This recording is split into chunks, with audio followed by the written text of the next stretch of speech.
Hello and welcome. In this video, I'm going to be responding to the following viewer comment. The brand she's referencing in terms of the brand she loves is French brand Moynat. I'm Anesu Sagonda and I produce educational luxury content for anyone after the finer things, whether you're young and starting out in life and wanting to reap the benefits of buying better quality from the get-go, or you're into luxury but you want to focus more on high quality, under the radar brands, or you're new to money and wanting to learn how to navigate the terrain, then my content is geared towards you.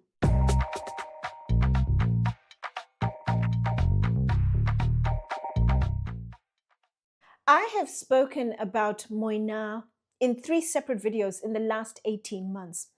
The first video, I was talking about my recent discovery that the creative director at that time, Nicholas Knightley, had left the brand.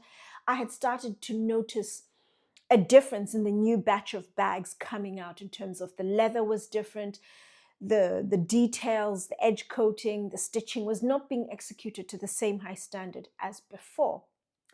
The second video, I was responding to questions that were asked in the first video. And then the third video, entitled Final Nail in the Coffin, I was literally going through blow by blow differences between a bag that was made during Ramesh Nair's time versus a bag that was post 2022, 2023, early 2023. And I was showing the differences in terms of the leather, the stitching, the edge coating, the hardware, the movement, the feel of it, the shape. And this video, the fourth video, will be my last video exclusively about Moynat, unless, of course, the situation changes, which I don't anticipate happening. But I just wanted to put to rest this whole topic about Moynat. I know there are a number of questions. I still get comments with people saying, but you can't just say something. It's not just about your opinion. What I'm trying to highlight in this video is Moynat, the current state, and the products they have now. I would like to help consumers buy their products knowing exactly what they're getting or not getting. As a parting gift, I am going to include a little bit of bag porn in this video whilst I talk about Moynat, my thoughts about what's happening with the brand, the current state of play. I have a number of bags I have come across over the last couple of years, and these are bags that were designed during Ramesh Nair's time. So that's between 2011 and 2020. If you own any of these bags, please hang on to that bag or the bags for dear life. They are absolutely wonderful, well-made bags. You'll be hard-pressed to find anything as good as those bags from that era now. And if you see any of his bags resell the vintage market, snap the bag up because it is an absolutely wonderful bag that is worth the investment. I have a number of points I'd like to make, and the points are covering the period from my third video to all the way to today. The first point I would like to make is Moynat have whittled down their products, their styles, their ranges, and they now have just 4 ranges. The first and the biggest is the M Canvas collection. Most of their bags, the styles are fairly simple. They're not as elaborate. They're not as design or craft heavy as Ramesh Nair's styles. And they're all made from canvas. The second style is the Duo BB. The third is the Mignon. It's a recently introduced style that comes in 2 sizes. What's worth noting is during Ramesh's time, he also introduced a style called the Mignon, which I'm going to include just on the side. And it's very different to the modern day Mignon. I guess they wanted that association with an old style that did really well for the brand. And when consumers hear about it, it immediately piques their attention because it's a name they're familiar with. And then the fourth is the Gabrielle. What I found really interesting is that when you go in store, whether it's the store in Mount Street or in Paris, they have a couple of stores, or the concession in Harrods, what you will see a lot of is either the M Canvas or the Gabrielle style. The Gabrielle style is one of the old styles from Ramesh's time. And I guess it was the easier one to carry over because there are a number of variations. There's the clutch, the top handle, the slouchy variation of the bag. Whereas the Rajan, which was actually the front running style for the brand, has been dropped. A couple of years ago, I was in Singapore and Hong Kong, and I saw the Rajan. And I was horrified because firstly, it was massively discounted. And I also noticed a tear in the leather, something I never thought I would ever see on a Moynat bag. And I guess they didn't want to continue the Rajan. There aren't that many variations they can create of the Rajan. There's just the one. And what's worth bearing in mind is with Moynat, they don't have a creative director anymore. What they have is a team of artisans who collaborate. That is what they call it.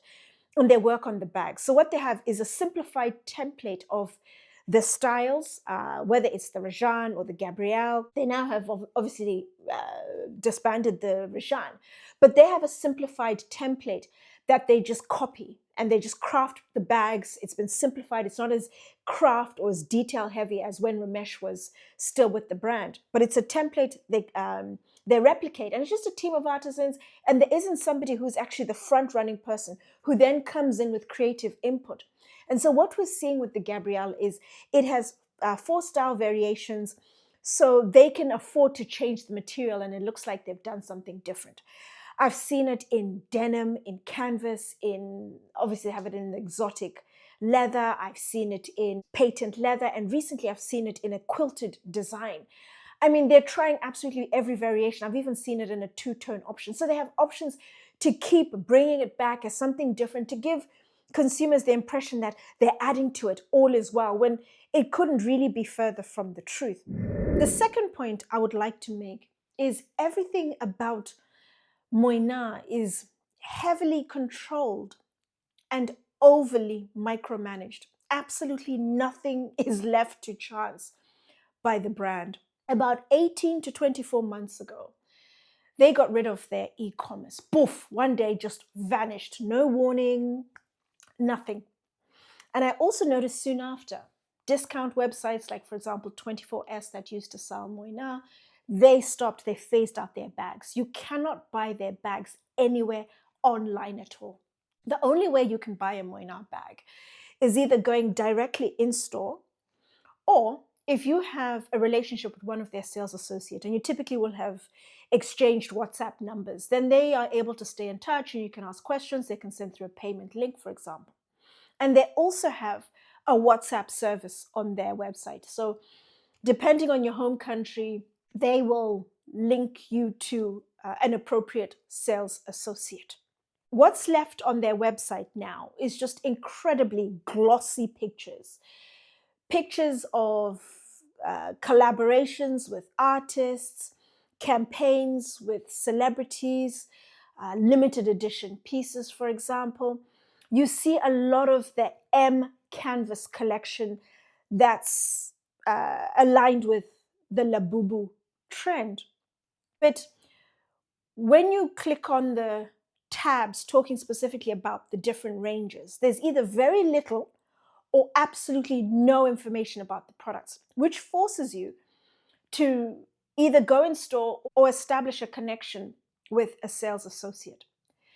About a month ago, I reached out to the Moynat concession in Harrods. I wanted to find out the price of the Gabrielle clutch. And I remember, as I said, clutch, the sales associate cut me off. And she went into a very hard sell about the Gabrielle, the different ranges. She didn't actually realize I was asking specifically about the clutch, and I also wanted to ask the price. She didn't hear any of that. She just went into full hard sales mode. And I was a little taken aback. After about a minute and a half, I stopped the conversation and said, "Oh, let me have a little think about what you've said, and I'll come back to you." And I was just totally overwhelmed. I hadn't expected the hard sell that I had received. And then a couple of days later, called back, spoke to a different sales associate, still got the hard sell, but she wasn't anywhere near as aggressive as the first associate I spoke to. And what I realized on reflection from both calls is that they are almost working to a script. because the brand no longer sells online, they've disbanded their e-commerce. The only sales they can make are through in-store footfall coming in or the relationship with the sales associate remotely. And so that is not that big a pool, especially when you think of the e-commerce. It opens up the entire world to the brand. And I just thought, oh my gosh, they're in a very tricky position. So each sales associate either has to make sure they end the call with either your WhatsApp number or a sale. And they're really going for it really hard. My initiation into high quality under the radar brands was actually through Moynat. I remember mentioning this. It might have been in a Moynat video. I'll try and find it and then attach it above if I find it. And their sole remaining boutique in London is on Mount Street. Mount Street is literally moments away from Bond Street and New Bond Street, where you have the majority of aspirational brands. So think of Louis Vuitton, Prada, Gucci, Chanel, the whole shebang. They're all there.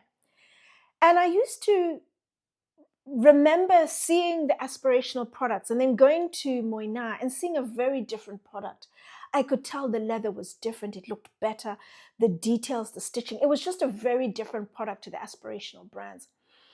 And when I started to realize the niche range, that this is a very different beast. This is a brand focused on crafting nothing but the very best. There's no hype whatsoever around the brand. That's when I started to really appreciate the high quality under the radar brands. And when I discovered Moynat, it was under the creative direction of Ramesh Nair. And he created an absolutely outstanding reputation and benchmark when it came to leather goods. The quality of the leathers he was using, coupled with the phenomenal craftsmanship and the incredibly high level of finish, was just absolutely exemplary in the industry. And then when he left, Nicholas Knightley joined, and he was with the brand for a few months. And then consumers, a small pocket of consumers, started to realize that things were not going well with Moynat. And the brand realized we need to carve a different niche, because we can no longer maintain our pole position as a brand focused on exceptional products when we are not crafting exceptional products anymore. So they changed their attention to a more mass focused range of products, and hence they introduced the M Canvas collection. They have various styles of the M Canvas, a fairly diverse selection of colors. It's a cheaper product in terms of the material. It can create fairly high margins, but it's a cheaper product that's a lot more mass focused. And then what the brand did was very cleverly align themselves with the trend, the Labubu trend, which literally was making waves the world over. So align themselves with the trend, mass focused, lower priced products. Then you start to get new eyes on your product. And then you couple that with campaigns with celebrities from very different backgrounds. Think, for example, Brooke Shields. I've seen Martha Stewart, Lucy Liu, Angela Bassett. I've seen other celebrities, I don't know their names. Some are younger, some are older, some are black, some are white, some are in between all of that. So they're all diverse with fairly sizable followings online. And so you align the brand with celebrities with a fairly sizable following, with a product that is more mass focused, it's trend led, and you start to get eyes on the brand. And that is what we're seeing with Moynat, and that is what they're really focused on. They're really pushing the M Canvas collection and then coupled with the Labubu.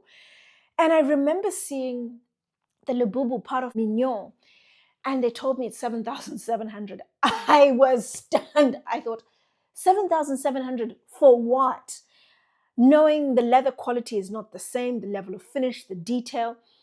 And I mean, that's not where their focus is. The focus really is on a more mass-focused product. So Moynat have very cleverly, very subtly shifted the brand from being a leather powerhouse to a brand with a lower price point, significantly so, more mass-focused and trend-aligned. Which leads to my third and final point, which is brand equity. Brand equity is the added premium for the perceived value. The added premium for the perceived value. Brand equity is made up of 4 dimensions. There's brand association, brand awareness, loyalty to the brand, and perceived quality. Up until about 2, going on to 3 years ago, Moynat had really positive, really high brand equity. So the consumers' association with the brand was really good. It was positive. Their awareness, the right consumer who was into high quality under the radar was aware of Moynat. Their perception of quality, the quality was there. It was a high quality product. And their loyalty to Moynat was exceptional. The number of consumers who followed Moynat because of the creative director, Ramesh, and then when he left, they waited and followed him on to the next brand. When he left, and they had the second creative director, and he left and things started going down, the brand equity started getting eroded. It started devaluing. Moynat is part of Louis Vuitton Moët Hennessy, the largest luxury group in the world. And they literally have bottomless pits of money to create brands, raise the profile, and maintain eyes on a brand. And that hasn't gone according to plan for Moynat. And they've had to rethink the equation, like I mentioned a few minutes ago. Change tack, and they're now focused on a more mass-focused product, reduced craftsmanship. It's an easier product to turn around. And then they're selling it with celebrities and aligning it with really trendy products of the moment. And what I noticed about 6 months ago is Moynat opened a boutique on Avenue Montaigne. To say I was gobsmacked is an understatement. When I read it, I actually read the article twice. I couldn't believe it. Because I thought to myself, every time I walk past the Moynat boutique on Mount Street, or I position myself in Harrods, they are directly opposite the Christian Dior concession, which I've gone to a couple of times because I've made videos recently. And I've spent quite a bit of time at Christian Dior, and you actually need to be part of the queuing system to get an appointment. And whilst waiting, and then during the course of my appointment, I've often looked over at Moynat, and I do not see consumers stopping for a lengthy period of time. I've never actually seen them transacting a sale. And what really stands out about Harrods is the sales assistants will typically stand in front of the till point, and they will watch consumers as they walk past the brand. And if they catch your eye, they start conversation and they almost immediately pull you in. Very similar to, for example, I've seen this in Paris, we have it in London, where you will go to certain areas in the city where they have a lot of tourists, restaurants, hairdressers, for example. They see potential consumers, they come over to you, they talk, and that's how they bring you in. That is something that I've seen Moynat doing in the Harrods concession. And when I've walked past their store on Mount Street, I do not see consumers in there at all. And then just before COVID, just after COVID, the lockdown, I remember I'd see a lot of Middle Easterns in Mayfair, one of the most expensive areas globally. And the incredibly wealthy Middle Easterns typically will stay in the Connaught Hotel and in houses around Mayfair. And I would always notice, for every 10 consumers, I would see a Moynat bag, typically the Rajan. In Paris, I would see, for every 10 consumers, I would see a Moynat tote. I don't see that anymore. So logic tells me I'm not seeing their products. I'm seeing other brands, Louis Vuitton, For La Page. I'm seeing Goya, especially, but not any of the Moynat canvas or even their leather goods. So I know their sales are down. So when they opened the store in Avenue Montaigne, to me it was saying, you know what? I honestly think the brand is trying to give the impression that things are going really well, all is well with the brand, when it couldn't be further from the truth. And a brand like Louis Vuitton Moët Hennessy it's the largest luxury group in the world. They will never fail. They don't want to ever be seen to fail or to have a brand that underperforms, that doesn't do well, that closes down. And they have other brands doing exceptionally well. Louis Vuitton, the #1 luxury brand. They have Givenchy, Fendi. Just looking at leather goods, Christian Dior as well. They are all doing well individually as brands. So the brand can afford to, as a group, Louis Vuitton, Moët Hennessy, to subsidize a brand that's not doing well and do whatever it takes to give the impression or to help really raise the profile of the brand. So the Avenue Montaigne boutique, I don't think they're selling. Rue Saint-Honoré, I hardly ever see any people. When I've gone in there, there aren't any other customers who come in. Whenever I walk past, going to other brands, coming from other brands, I don't see any sales. I do not think they are selling anywhere near as much as they were in their heyday. And Louis Vuitton Moët Hennessy is just artificially propping the brand up. I genuinely feel that based on what I'm seeing and seeing bags in the past. And so to answer my commenter, I'm really sorry. I know you love the brand. I get it. Luxury is about an identity. You buy into a luxury brand because you want to identify with whatever the brand stands for, what it means to you. And if you really love Moynat that much, go for it. I'm not going to stop you.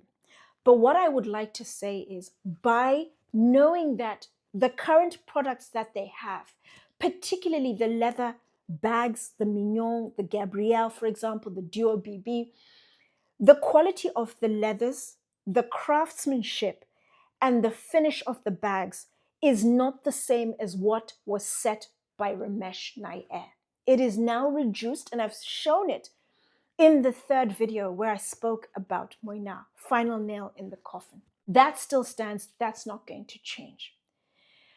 Buy into it if you feel it's right for me, and even if I'm not getting the true value that I'm paying the premium for.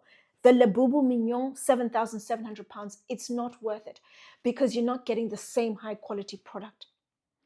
By all means, buy the products. But what I would be more inclined to say is, do not buy anything full price from Moynat. The magic now, and the only option I realistically feel you have, I would never pay full price for any of their bags, is to go for the vintage, the resale market, where you have somebody who has an old bag from the 2011 to 2022, 23 era, provided they can confirm it's a Ramesh Nair bag, especially when you start getting to 2022 and 2023. If you can get hold of one of those bags, grab it, buy it, and enjoy it because it's worth every single pound or euro or dollar you paid for it. But the leather goods now, the coated canvas, you can get better coated canvas. I've spoken at length. I'm going to attach a video above. Alternatives like Moreau, Pinel, for Le Page example, I would highly recommend those. But when you're looking at leather goods, on Mount Street, very close to Moynat, there is Velextra. There's also Lanvin, a French brand. Their bags are made by an Italian brand called Bianchi and Nardi. Bianchi and Nardi make their own label bags, but they also make bags for Ferragamo, for Ralph Lauren, for example, Schiaparelli. Fantastic quality bags. I'd be more inclined to go with Lanvin or even Velextra. And then on Bond Street, you also have Delvaux. I'd also throw into that equation a brand I've recently started talking about, Prouesse by David Hanna, and I'd also put into that Moreau as well. So you have options, you have choices if you want to consider something else that is a better alternative from a quality of leather and craftsmanship, higher craftsmanship has gone into the bag than the brands I've just mentioned. And of course, the vintage market at this stage, at this point in time, is your best bet. I'm so sorry to be the bearer of bad news. I know I'm going to get slaughtered. I know there are people who are hardcore fans of Moynat, particularly if you're new to the brand and you're not aware of the history and what's been going on in the past and how it impacts current day products. Any thoughts as always, any questions, any comments, let me know down below.